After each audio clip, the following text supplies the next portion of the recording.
ayat 11 buka. Aku datangkan mengancuk sebagai penenteram dan aku turunkan air hujan dari langit sebagai pembersih, pensuci, menghilangkan gangguan setan dan meneguhkan telapak kaki.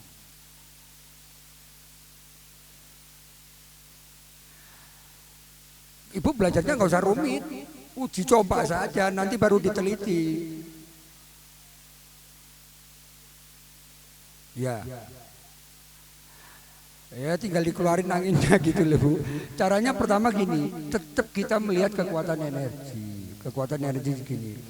Orang kurang darah, mukanya pucat, sinyal lemah, ya jangan dipaksa dengan pengobatan yang ekstrim. Kan gitu ya. Pengobatannya yang lembut, yang sederhana. Kan gitu ya. Bisa nggak ekstrim? Bisa, tapi ada efek dan resiko jadinya gitu ya. Lupa direkam nggak ini? Itu kan direkam di depan.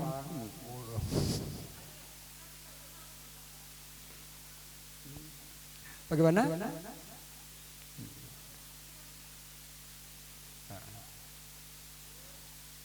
Ya. Ya.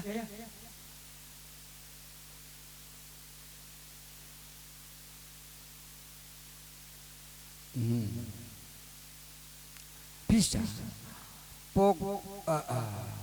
Cuman semuanya itu pakai feeling Ibu ya. Jangan langsung dilempar di bak air dingin. Wah sudah kedinginan diangkat ya kelelep nanti gitu. Kalau anak cukup dikompres, dibalur air dingin, diguyur ya. Rasulullah waktu demam itu pertama dikeramasin. Setelah dikeramasin dimandiin. Mandinya kalau bisa sampai menggigil. Menggigil itu gambaran tubuh kedinginan membangun panas gitu loh ya. Karena ekstrim harus ketemu ekstrim baru dia kembali ke normal. Gambarannya gitu. Ya.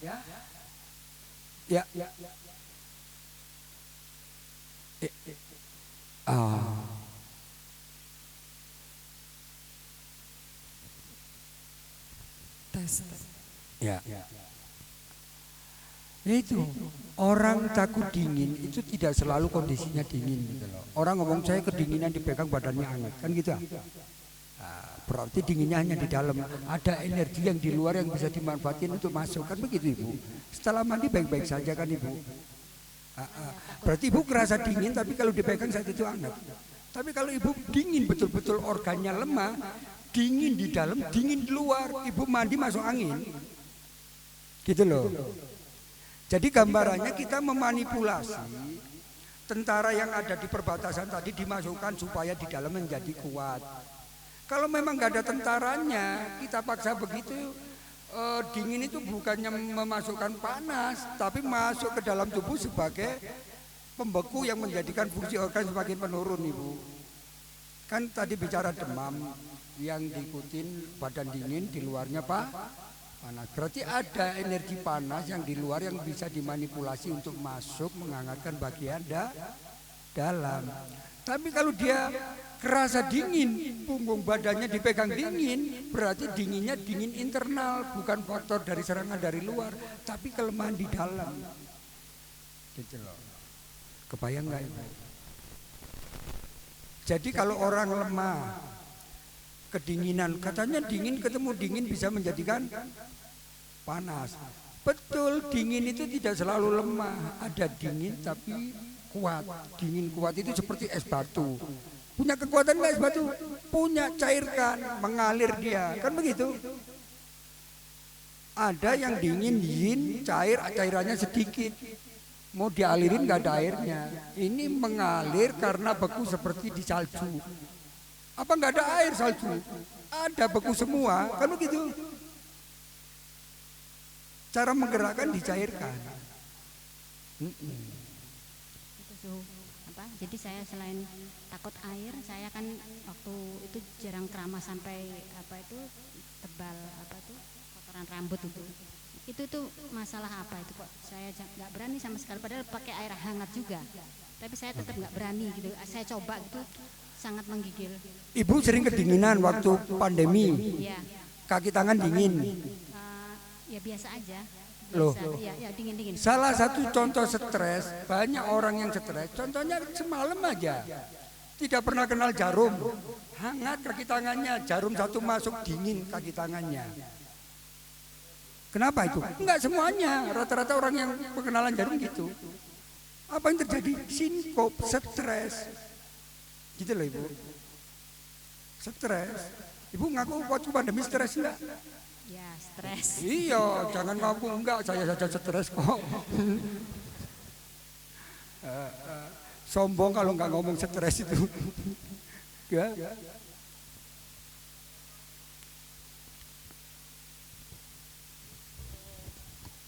Terus badannya itu jadi demam. Nah, itu yang penyebab demamnya itu apakah karena ada infeksi dari dalam atau memang seperti kasus tadi hanya apa namanya bahwa pasukan-pasukan itu sedang Gini. berada keluar Oke, semua. sudah saya jawab. Darah tinggi itu tetap definisi barat. Kalau mau diterjemahkan ke kedokteran timur, itu masih terbagi yin dan yang. Ada darah tinggi yin, ada darah tinggi yang. Saya kasih analogi. Darah tinggi yang itu darahnya penuh, tekanannya kuat. Cirinya mukanya merah, mata merah, cerewet, ngomong gak berhenti-berhenti. Ekstrim gitu ya. Itu tekanan kuat jantung, tapi darahnya juga penuh. Itu darah tinggi yang, darah tinggi penuh. Darah tinggi rendah, orang yang jantungnya tekanannya kuat seperti pompa air. Air sumurnya kering, mesinnya dinyalain, apa yang terjadi? Mesinnya pelan apa kenceng? Kenceng tapi kosong. Ya, itu di nadi, ciri-cirinya halus, cepat, dalam. Itu artinya kurang cairan. Ciri khas kurang cairan, demam, datang, pergi, datang, pergi, itu kan itu darah tinggi yin. Makanya sampean darah rendah yin, kurang darah dipegang, tambah lupa ingatan. Tambah kurang darah, iya. Jangan ngomong pengobatan sunnah, kalau sampai diagnosanya rusak bukan sunnah. Orang ibadah yang baca Al-Fatihah, apa ingat ini zaman Rasulullah ada yang dipekam di kepala umum mungkin, setelah dipekam dia lupa Al-Fatihah. Padahal Al-Fatihah kan di luar kepala, orang ngelindur aja bisa baca. Karena dia darahnya dikeluarin, baca Al-Fatihah aja dituntun. Itu malpraktek, bukan sunnah. Gitu. Makanya kita semua ini lagi belajar jangan merusak kata sunnah, jangan rusak kata tibunna bawi. Nggak ada cerita. Pengobatannya pengobatan saja, nanti dituntut sama orang sunnah. Mana hadisnya? Mana ini? Pokoknya kita niatnya ibadah buat orang bisa ibadah enak. Gitu. Mau disebut sunnah atau tidak, yang penting kita beribadah dalam hati, membuat orang bagus, tidak melanggar fikih gitu. Sebab kelemahan kita itu kalau mau progres berkembang, kita sudah dihalangi sama fikih. Padahal teorinya mencari kebenaran itu lakukan dulu. Nanti setelah ketemu baru masukkan ke fikih. Masuk enggak? Gitu. Setelah tahu ada manfaatnya. Waktu saya diserang banyak. Wah ini kata nggak boleh bla bla bla bla gitu. Saya tenang saja, saya praktekin, saya cari manfaatnya. Setelah ada manfaatnya, saya panggil ahli fikih, doktor dari IAIN, dibongkar. Lo mencari kebenaran itu boleh, dan ternyata bahasa lama juga membenarkan sunnah. Padahal murid-muridnya melarang, gurunya boleh. Nah gitu. Ya makanya kita, telinga kita itu jangan mudah keriting gitu loh. Kalau niatnya sudah untuk kebaikan, asalkan itu tidak ada nas betul-betul haram. Boleh. Ketagihan apa? Sako apa? Kayak itu besi panas itu gambarannya yang kan, yangnya ekstrim enggak? Ekstrim untuk melakukan yin yang ekstrim. Orang fungsinya nggak ada yang bergerak, mengkerut semuanya, muka pucat, nggak bergerak, beku. Dikasih besi yang 600 derajat, saraf berkembang langsung. Nggak ada orang kena besi 600 derajat yang ngantuk jadi nggak ngantuk, jadi melotot kan. Itu apa artinya? Energi ci darah semua berkembang sampai ke atas kepala. Kebayang nggak? Yang bisa buka mata itu karena ada ci. Limpa berkembang semuanya, langsung melotot. Nggak ada orang yang loyo ketika dike, aduh biasa saja, nggak ada, langsung melotot terus 600 derajat itu. Iya. Yang biasa tidak bisa hormat bendera aja langsung hormat bendera itu. Hormat bendera, bro, langsung begini. Ya.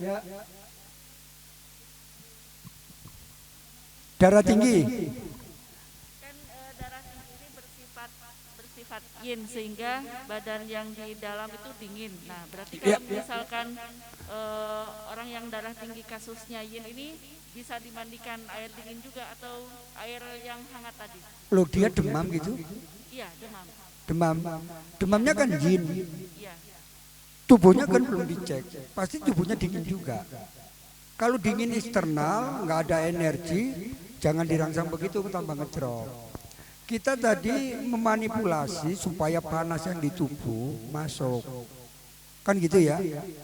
Nah, dengan air dingin yang ekstrim, yang lama mandinya sampai menggigil. Yang tadi untuk nanganinya demamnya dikarenakan kekurangan cairan bukan cairan luar, cairan dalam. Jadi disuruh minum saja gitu. Cairan, saya nggak ngomong selalu minum cairan, karena apa? Minum tidak selalu menambah cairan, gitu. Cairan kering itu kan apa? Kepanggang, kebakar. Cirinya gitu ya. Kita masak